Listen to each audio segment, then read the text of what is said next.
Trains. As a 20-year-old university student that commutes to and forth, I have to get the train very regularly, and it's, well, chaos. As a kid, I thought they were the best thing ever, but now I use them all the time and I go to a place that I don't even want to be. My uni class starts at 10, meaning I have to leave my house at 8:10, hope I can get my parking space to catch the train at 8:30, and then it arrives into Birmingham at 8:55. Obviously I start at 10, so then I'm an entire hour early, and that's the best train I could have got, because they only run hourly and I've missed my class otherwise, because I've got to walk to uni for 20 minutes. The train timings are actually so awkward.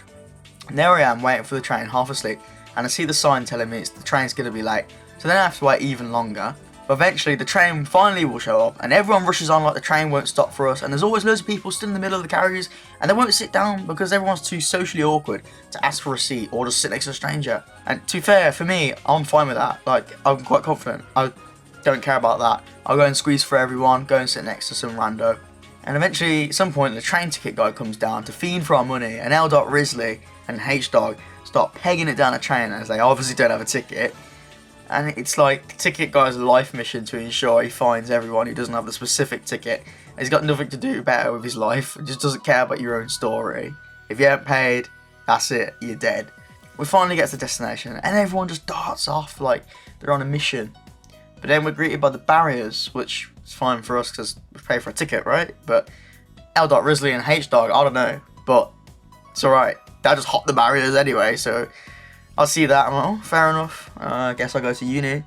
The day goes round and I'm ready to go home, but it's the rush hour.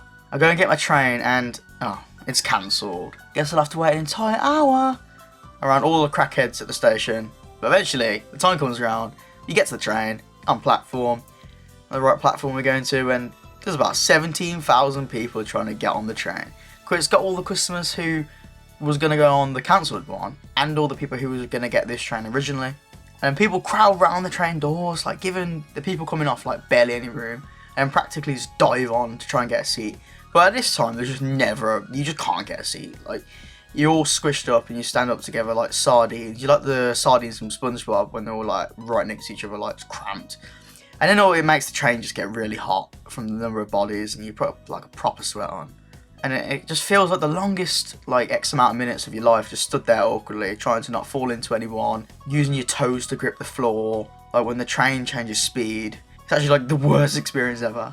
And then, but finally, the train arrives at my destination. I have to force my way through the crowd, but I'm finally off and go home and do it all again tomorrow.